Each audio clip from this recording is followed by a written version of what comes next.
A blessed morning to everyone. Another day, another finished project.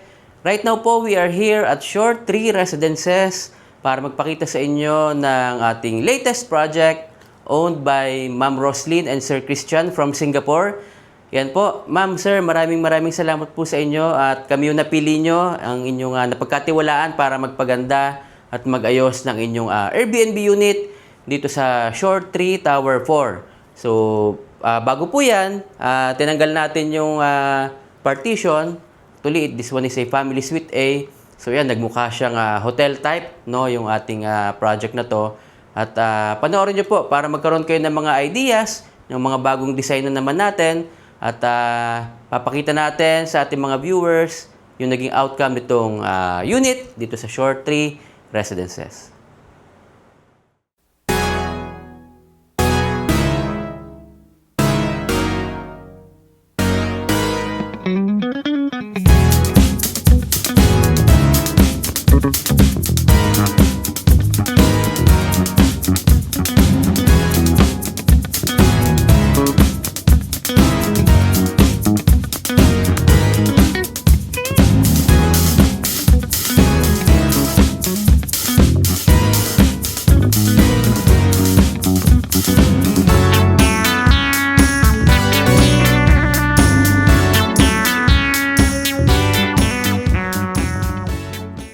Guys, pagpasok nyo po, naka-smart lock na rin. So, pinilad natin yung kanyang doorknob. Actually, maganda yung ganitong smart lock kapag papa-Airbnb nyo kasi mas madali nyong ma-monitor, no? Mapalitan yung code kung gusto nyong ibahin. So, pwede po yan. Kumbaga, mas babantayan nyo yung inyong unit. So, yan. Nandito po si Mami sa loob. Hi, good morning! Ayan. And hello kay Ma'am Roslyn and Sir Christian. So, thank you so much sa pagtitiwala niyo sa amin. So, ito na po yung unit niyo. So, Mami, unahin natin yung kitchen, no? So, pagpasok natin dito, ano ba yung mga ginawa natin? Ano yung mga dinagdag natin dun sa kanyang kitchen? So, ito Daddy, as is lang naman yung ating kitchen. So, may mga additional lang tayo tulad nito. Pagpasok mo kasi, meron tayo ditong column. So, ito, no? So, dinagdagan lang natin ito again ng ating shoe rack. So, meron tayo ditong shoe rack sa ilalim. So, storage yan. So, depende sa inyo kung slipper, shoes, o condiments sa ilagay nyo dyan. Since kitchen naman to. So, parang nangyari, Nag-additional tayo. naglagay tayo ng extension. So, dati po, wala ito kasi meron tayong column dito. So, pwede to as for me, ako, gagawin ko rito, lalagyan ko ito ng mga sapatos ko or tsinelas. Yes. Para pagpasok ko or bago umalis, yan. Naka-ready na siya dyan. Yes. So, dito naman, Daddy, naglagay lang ako ng salamin. Ayan, pagpasok mo, saka bago ka umalis, makapagsalamin ka dito sa area na to. Since blank wall ito. Yan. So, dito naman, Daddy, naglagay lang tayo ng backsplash. So, retain itong kanyang kitchen cabinet. So, wala naman akong ginawa dito. Ito pa rin yung kanyang stove. So, nag-ready lang tayo nito for picture purposes dahil Airbnb itong unit niya. So, this one, so backsplash natin is designed din ng ating parang marble. Yan. Marble yung design niya. So, sila yung pumili nung kulay? Hindi. Actually, nag-send lang ako ng mga peg kay ma'am. Then yun. So, na-approve naman niya na ganyan yung ating magiging backsplash. Okay. Then dito, Daddy, naglagay lang ako ng additional din. Pinalitan ko yung 2 doors para makapaglagay ako ng LED light. Ayan. So, naging glass door na siya. Glass na siya, tapos may LED sa loob. Yes. Ang ganda pagka, guys, pwede niyo pong palitan to ha, yung, ang pinapalitan Mami dito yung pintuan lang, no? Yes, pintuan lang. Yung loob, retain lang siya. Yes, so retain yun, ko pwede lang. niyo pong gayahin if you want to do this one. So, pwede po yan. Palitan niyo lang, then glass na yung kapalit. Pwede nga po, putol. Pwedeng glass to lahat para... pero well, depende po yan sa inyo. Kung ano yung Yes. So, gusto ito niyo kasi design. nag-design lang ako. Yan, kita yung inyong magagandang gamit na rice cooker and electric kettle. Yan. So, dito naman, Daddy, nag-extension ako. So, meron tayo dito nalagyan ng microwave. At the same time, storage. Ayan. So, matching lang yung nagamit nating na wood. No? Akala So, ko hindi siya extension kasi... kasi parehong-pareho. Yeah. So, nagkaroon ako ng match na wood dyan, na wood design. Kaya parang naging terno siya. Parang iisa. Akala ko nga, ano to buo po. So, hindi pala. Yes. So, tayo ayan, gumawa nito, extension pala yan. extend natin for the microwave. And ang nilagay kasi natin dito na ref ay parang personal ref pero 2-door siya. So, ayan, no? So, ito lang yung gusto ni ma'am para magkaroon siya ng coffee station. So, Mami, tanong ko lang, tayo na ang bumili ng mga appliances. Yes, kasama na na appliances sa dito. package natin. Yes. Okay. So, this one is extension. Yan. So, nagkaroon tayo dito ng kanyang counter for the coffee station niya. So, yan. Naglagay lang tayo ng kanyang design.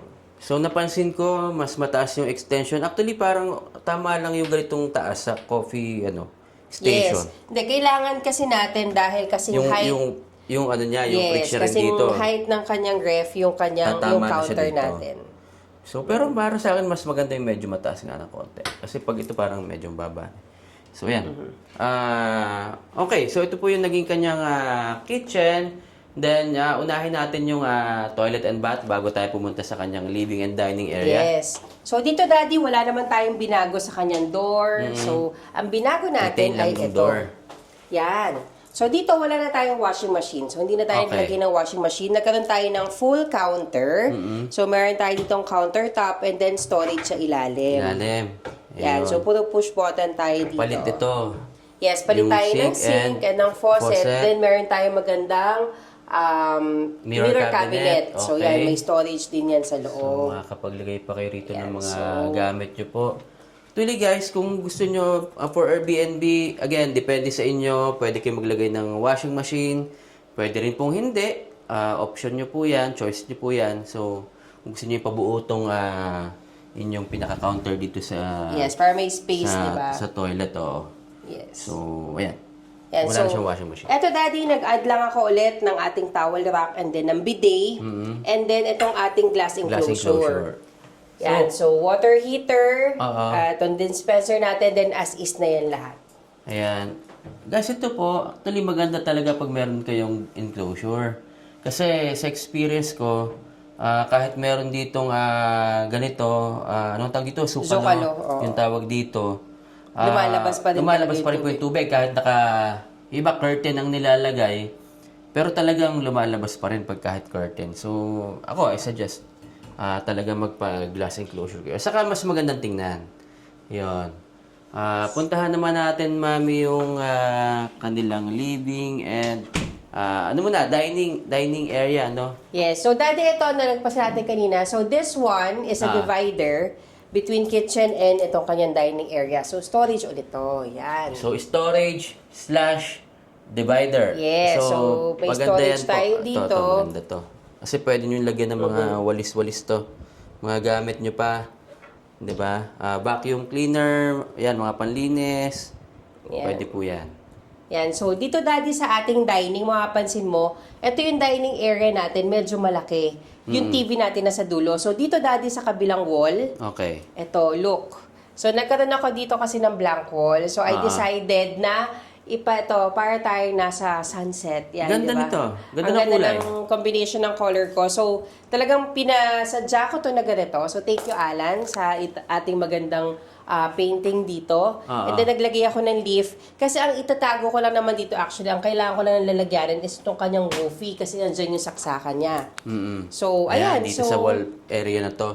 So, saka parang, Mami, pansin ko palit din ng kulay, no? Ng wall Yes, color. painted wall tayo Diba? lahat. Bago? Oo. Ayan nga, oh. Ayan, pansin ko lang po. Bago na yung kulay ng kanyang wall. So, lahat binago. Yes. So, itong dining area natin, we have two-seater dining area. So, naglagay ako dito ng mirror as requested din ng ating client. So, this one, Daddy, dahil nga parang naging hotel inspired itong ating design, yung counter natin is from here up to the end nitong ating column dito. So, wala na tayong table na nilagay. Parang ang nangyari po ay... Ang desk na lang siya and working station. working station. May mga storage naman tayo storage ka dyan. sa ilalim. Yes. So, marami kayong pwedeng mailagay. Ayan po. So, parang naging hotel type siya. Usually naman, mga 2 or 3 lang yung nag-Airbnb. Minsan nga po, isa lang eh. Yung nag-check-in. So, magagamit nyo po talaga to. And usually rin, Doon sila kumakain sa labas. Yes. Di ba? So, yan yung nangyayari sa mga Airbnb natin. So, hindi rin yan masyado nagluluto. So, depende na lang no, sa nagiging guest natin. Tsaka kung mas matagal na stay, let's say for 1 week, yan, minsan may mga nagluluto. Pero pagka yung mga isang araw lang, 2 araw, sa labas na rin talaga sila kumakain. Yes, so yan. So, daddy, ito is meron akong up to the ceiling na mirror. So, nag-design lang ako din na may border para at least naman meron something design dito sa ating area. So, hindi siya yung isang buong Salamin. maganda kasi parang meron siyang parang style na rin, no? Design sa gilid na may border. Yan. So, ito, guys, napansin ko po, parang lumapad tingnan, no? Yes. Kasi siguro dahil na rin sa mirror and ito po ay, Nag-reflect wala masyadong nakalagay. Yes. Pinalitan lang ng pintura para siyang wallpaper. Ayan. So, pwede nyo po itong gayahin. Or pwede nyo pong ipagawa sa atin. Kasi syempre, dapat skilled yung gagawa nito kasi mahirap po itong timplahin. Hindi ko to kaya. Actually, kahit nakikita ko siya, medyo mahirap po yan. Yes. So, dito naman dati sa living area natin. So, dito yung TV natin. So, yan, nagkaroon ako ng fluted panels, nagkaroon ako ng kanyang parang border na white. And then, itong TV niya. So, ito kasi yung design na gusto ni ma'am na i-incorporate dito sa kanyang unit. Then, this one is a desk din. And ito, mga storage na, na drawers. Okay. Yan. So, parang simple lang siya. Pero kung titinan mo, parang clean yung dating, ano? Yes. Kasi white lang yung background niya sa likod. Then wood color naman yung nasa likuran nung dito sa may TV. So parang naging medyo Yes, saka may LED light yan. This one is pala daddy, 43 inches 43 TV. inches. So naging elegant pa rin yung dating kasi may mga ilaw sa paligid. So nakakadagdag talaga ng ganda. Yung mga ilaw po na ilalagay nyo, yung kulay. So yan, pwede kayong pumili ng kulay. Yes. So, dito naman, daddy, yan. Nagkaroon tayo ng pull-out sofa. So, ito hindi ko na siya ipo-pull out kasi para ma-pull out mo siya, kailangan mo siya i-turn. Diba? So, kaya ko lang din nag-decide na ganito yung ilagay natin, hindi mas maliit. Since nga for Airbnb kasi is maximum of 4. Yes. So, hindi siya magiging maximum of 4 kung ito ay parang one-seater lang or ito. So, dalawa, then dalawang tao, kasya dito. So, dalawa sa bed, dalawa dito sa sofa bed. Then, nakapaglagay pa tayo ako ng carpet. So, yan. Nag-match yung mga designs natin ng color. So, neutral color lang kasi yung gusto ni ma'am. So, medyo Okay. tropic and yung naging decision ko sa paggawa nito. Yan. So, so earth colors lang. So, etong ating bed. So, dito daddy sa ating bedroom naman. So, yan. Since this is a family suite A, inalis natin itong partition. Lumaki siyang tingnan talaga ito yung door niya talaga eh. Ito yung pasukan niya ng door. So, ayan nakapaglagay pa ako dito ng 3 doors actually na wardrobe. So, ayan. So, meron tayo ditong cabinet. Meron tayo ditong ano tawag ito? Parang, side table, no? Na side may table storage. na nakakonect din sa cabinet. So, usually ito yung pinapagawa saka ng meron mga tayo mga clients. outlets dyan. So, pwede ka mag-charge. Ayan. So, this one, ito rin yung gusto ni ma'am na design, no? Na meron tayo ditong, wala siyang headboard, but ito yung kanyang parang pinaka-headboard na yung ating board dito sa Wood color. Yes, so wood color. So, naglagay lang ako ng frame. And then, this one, this is a 54 by 75 inches bed frame. So, naka-bed box ako dito and bed foam. So, daddy, ito yung ating blinds, no? So, this is a cloth blind. So, maganda to kapag gagamitin mo na siya. So, hilahin mo lang. Ayan. So, Okay, ganun pala yun. Yes. Hindi siya yung katulad ng ibang blinds na yung parang Korean blinds Korean blinds ang tawag doon. Kasi nag-curtain ako dito sa kabila. So, para at least medyo maging formal pa rin yung dating niya. Kaya ganito yung ginamit natin. So, same cloth yan. Ayun. So, bumagay yung kulay dito, guys. So, napaka-importante po nung pagpili nyo ng kulay. Katulad nito, yung kulay nitong sofa bed, halos kakulay nung curtains, ayan. Tapos yung wood na parang headboard doon, kakulay naman ito. So, kailangan po talagang pag-isipan din mabuti yung pagpili ng mga kulay no, Mami, para Yes. Yeah, yun din kasi yung kaibahan natin kapag bumibili tayo sa labas ng mga ready-made, 'di ba? So mahirap kasi pagka nagkaroon tayo ng wood color, iba-iba na yung kulay na nabibili natin na ready na. Unlike dito kapag nagko-customize tayo, nakakapag-match pa tayo ng colors. So ito daddy, maluwag ang space ko dito, yan no. So mo-open mo ng maayos to, itong kanyang storage dito.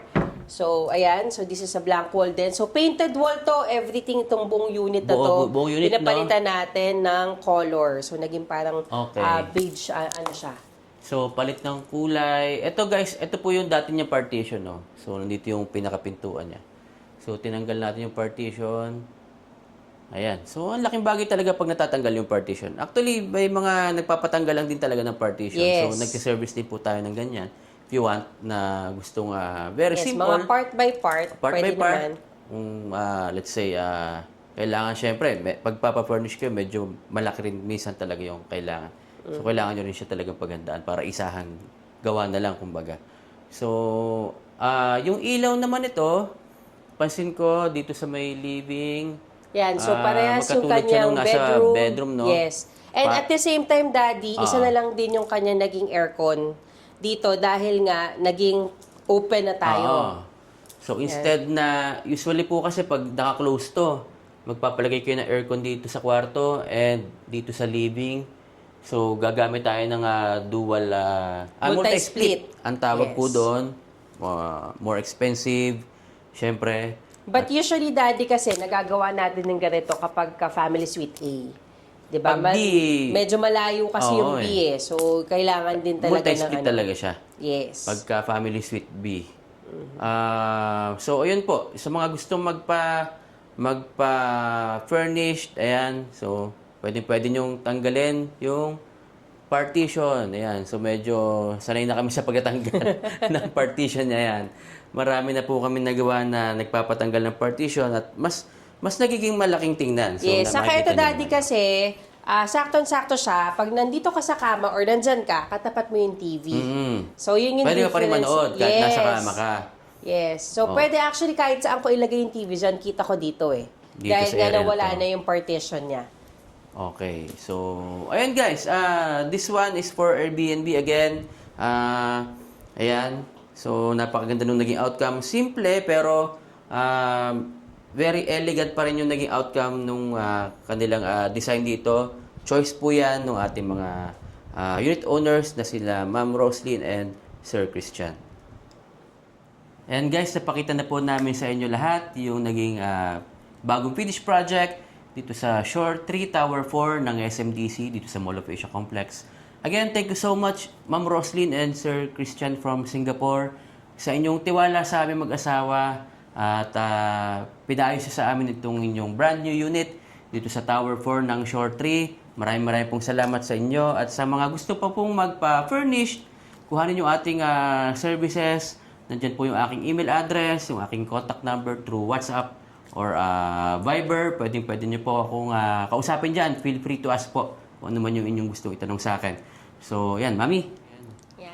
Thank you so much again, Miss Roslyn and Sir Christian, sa pagtitiwala niyo po sa amin, sa pagpapaganda nitong unit nyo dito sa Shore 3 Residences sa Tower 4. So maraming salamat po. And of course, sa ating angels, si Kim and si LJ, sa laging pagtulong sa atin sa pagpapaganda at paglinis itong unit na to after ng ating magawa, yung itong buong unit. So thank you so much. And of course, kay Jomar, Tonton, Meng, and Empanyo Brothers, thank you so much sa ating mga kapamilya na Thank you, patuloy na guys. tumutulong sa atin sa pag-aayos and pagbuo nitong mga units na furnish natin. Thank you so much.